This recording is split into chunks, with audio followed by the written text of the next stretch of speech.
Razel here. Welcome back to my channel. Today I will be doing my Q&A video, and I know it's not Monday nor Tuesday. I told you guys on my previous Q&A video na my Q&A will either be Monday or Tuesday, but today is Sunday. It's just that ito yung nag-work na schedule sa akin. On Monday, I think I need to upload a vlog. Tapos Tuesday, I need to upload my favorites video. So sabi ko, gawin ko na lang Sunday. So yeah, without further ado, I will just go ahead and start. You guys know the drill. If you want your questions to be answered on my next Q&A video, please do leave your questions below with the hashtag AskGrace. And again, sasabihin ko ulit to, if your questions were not answered, it's either hindi ko nabasa yung question nyo, or na-answer ko na siya sa previous Q&A video ko, or it's just that I'm not comfortable talking about the topic na tinanong nyo. I will leave my weekly Q&A playlist below for you guys to check it out. Okay, first question is from Daniela Balais. I just want to thank Mao Zubeng for responding to her comment. She has 3 questions for me, pero yung number 1 at saka number 3 na-answer ko na, and that's what Mao Zubeng said. Sabi niya, na-answer na niya yung question 1 and 3. So, thank you so much, Mao Zu, for doing that. And sa lahat ng gumagawa niyan, sa mga videos, sa comments ko, thank you guys. I really appreciate it. So, I'm just gonna answer number 2. Paano nyo po na-handle kung minsan may pagkaka-misunderstanding po kayong nangyayari?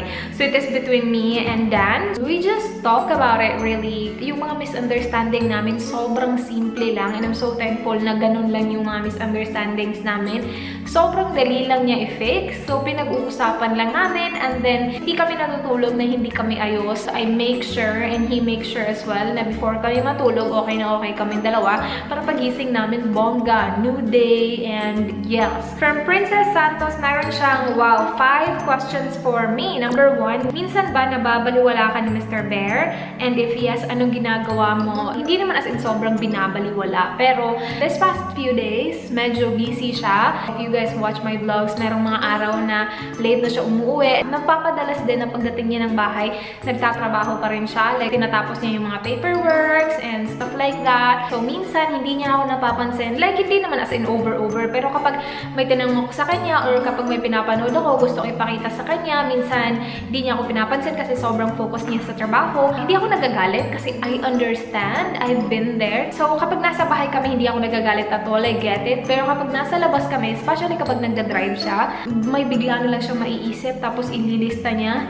Nagda-drive ka, nakakaloka ka. Huwag kang maglista ng maglista. Nakakaloka. Number 2, nagpa-short hair ka na ba? Please, if yes, pakita ka picture. Yes, nagpa-short hair ako before. College ako noon. I think 3rd year. College, I think. I'm not sure though. As in dito. I think I'll post the picture right here if I find it. Number 3, maraming beses ko na ito na-answers. Number 4, anong favorite bonding yun ni Mr. Bear? Lahat naman favorites ko, basta kasama ko siya. Char, may ganon. Number 5, last na, promise, kasi na-miss ko magtanong eh. Anong favorite food mo? I don't have favorite foods. Hirap ko magka-favorite kasi ang bilis ko magsawa sa isang food. From Maita Greta Maharlika, hi Race, I really love your vlogs and your personality. Thank you so much.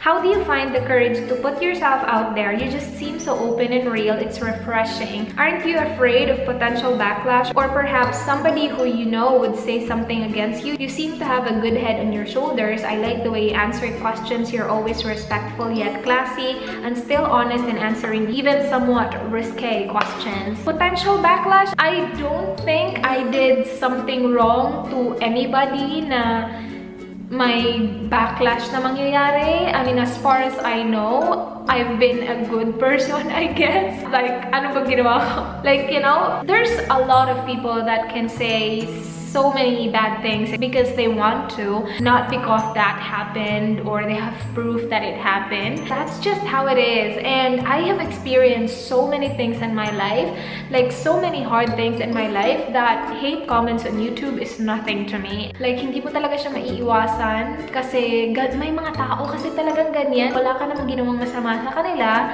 pero for some reason they just wanna bash you or something like that. I mean, it doesn't bother me as long as I'm not hurting anybody and nakakatulog ako ng maayos sa gabi. Yeah. Next question is from Lorraine Uy. Ate Race, anong advice mo sa isang 3rd year and 4th year nursing student?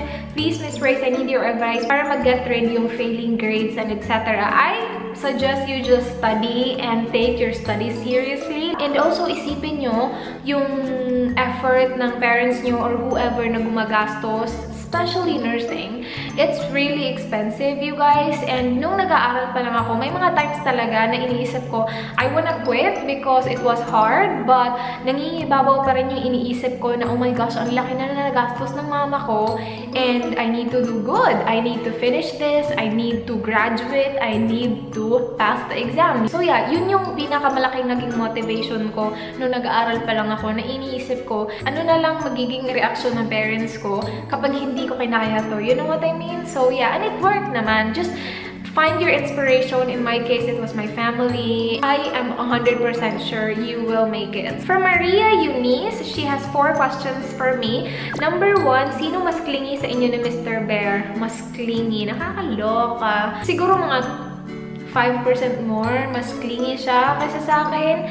And yeah, ganun lang talaga yun. Number 2, sino mas madali magselos sa inyo ni Mr. Bear? To be honest with you guys, walang selos-selos na nagaganap because really, there's really nothing to be jealous about. Yeah, so I just don't see a point na magsiselos ako or magsiselos siya kasi nga wala naman talagang rason. Number 3, have you experienced po ba na may nangliligaw sa inyo na more than one at the same time? No, I don't think so. Number 4, does Mr. Bear wants to learn Bisaya or Tagalog? Not that he wants to learn, but he is learning few expressions because lagi ko siyang sinasabi. So like, sige na. He knows what sige na means. He knows what bot-bot means. If you guys do not know bot-bot, it is lies, or ano ba yung Tagalog ng sinungaling in Tagalog. So yeah, I always say bot-bot and yeah, stuff like that. It's just part of my expression, but I don't think like he really wants to learn the language. From Mary Grace Diaz, this is Bisaya, but I'm just gonna translate it in Tagalog. When you uploaded your first video here on YouTube, marami na bang views? Or did you upload more videos hanggang sa nakaipon ka ng views and subscribers? No, this whole YouTube thing for me didn't happen in a snap. I needed to start from the beginning, na as in walang nanonood sa akin. I needed to reach out to people and message them and ask them if you could subscribe to my channel. Yes, you guys, I've been there. And sa lahat ng mga tao na message ko and they subscribe to my channel and you're still here, you guys are amazing. Anyway, back to the topic. No, hindi ako nagka-views agad or nagka-subscribers agad. I remember when I reached 50 views on my very first video. It was a haul video. I was so happy. I was like, oh my gosh, 50 people just watched my video. Hindi siya madali talaga, but I really enjoy doing it. That's why I continue doing it. And now, sobrang saya na. Marami nang nanonood. Nakakaloka kasi hindi ko naman talaga ini-expect. Pero kung nagsisimula ka pa lang, don't expect anything spectacular to happen right there and then. It's not that easy. I mean, at least based on my experience, yeah, you will get there. As long as you're passionate, as long as you love doing it, don't expect anything in return. It will be all worth it in the end. From Jessa Jacinto, ito ang daming nagtanong nito. Hi Miss Ray, sino mas madalas magsabi ng I love you? Ako, actually, hindi ko alam kung ilang beses ako nag-I love you sa isang araw. I just like saying it. Pag nagda-drive siya and parang napapaisip ako, oh my gosh, ang swerte-swerte ko na itong tao yung kasama ko ngayon. Bigla lang ako napapaisip ang sinasabi ko sa kanya, I love you. Ganun. And that happens like, again, I don't know how many times a day. From Cherilyn Basa, hello Ate Reyes, nag-aaway po ba kayo ni Dan? And ano po ang pinag-aawayan niyo madalas? Of course, nag-aaway kami. I mean, lahat naman siguro ng couple may mga misunderstanding and may mga away na nagaganap. Pero hindi kami madalas mag-away at all and I'm so thankful na hindi. Pag nag-away man kami, as in sobrang walang kakwenta-kwenta yung pinag-aawayan namin. As in walang kakwenta-kwenta. And I can't really say na pinag-aawayan namin kasi hindi naman talaga siya nang-aaway sa akin. Parang ako lang. Tapos siya parang let's get over it like right now. And I'm so happy na ganyan siya kasi like, you know, hindi siya nagtatanim ng ano or whatever. Like, kalimutan na natin, let's move on with our lives. Like, yeah, tatawa na lang ako minsan kasi after few hours, iniisip ko, bakit ako nagalit? Parang walang kakwenta-kwenta yung from May Santos. This is really long. Hi, Ate Rice. Normal lang po ba sa isang relasyon ay hindi masyado nag-uusap? Gaano po kayo kadalas mag-usap ni Mr. Bear kapag nasa Pinas ka? Ang daming beses ko na itong masagot. He calls me every single day, sometimes twice, 3 times a day. Kasi kami po ng boyfriend ko, hindi na masyadong nag-chat sa FB. Dati, hindi naman ganon.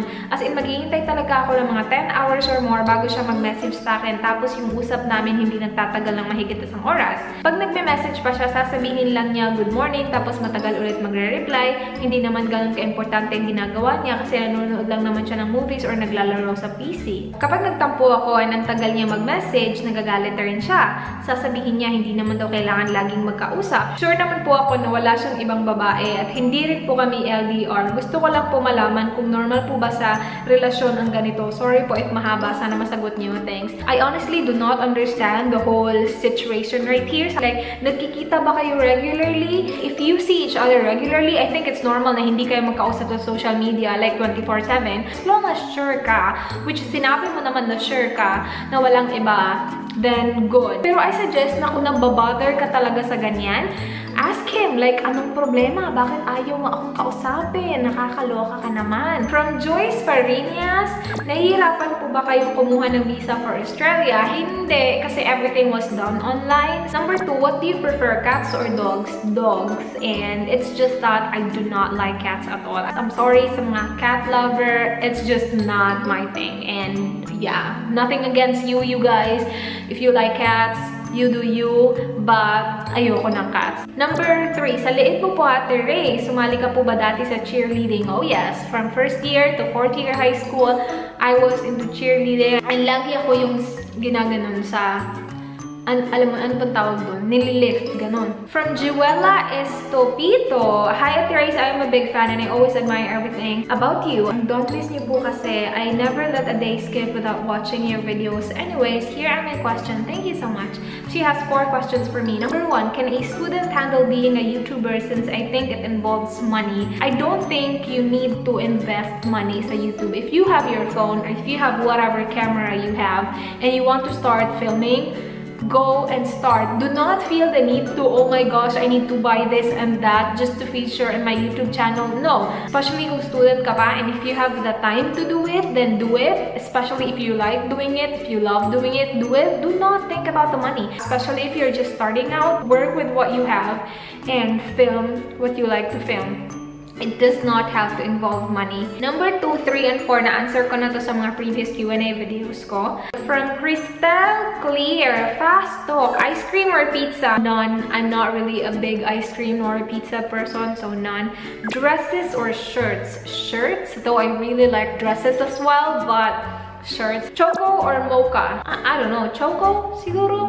Soft drinks or beer? Soft drinks. So, yeah. From Joaquin Sab, did Mr. Bear paint your nails? No, he didn't. He never did. Number 2, super as in, super nagagalit po ba si Mr. Bear kapag nababasa niya sa mga comments na masama about sa inyo po? No! Kasi nakikita niya naman na hindi ako affected. So, alam niya na wala talaga akong pakialam sa mga ganon.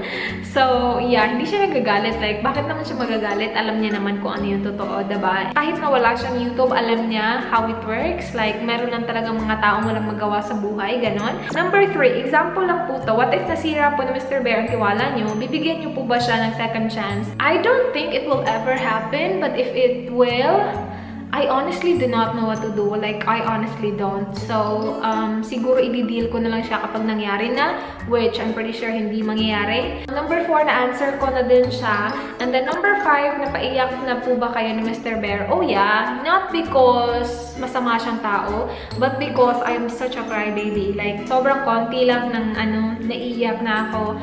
Bilis ko kasi umiyak. So, yeah, maraming beses na naiiyak ako na siya yung dahilan. Pero, again, after few hours, masasabi ko, why did I cry? I was being so overdramatic. Like, as in, wala lang talaga. Tapos, umiyak ako. Like, what's going on with me. Yeah, that's the last question. I didn't even notice.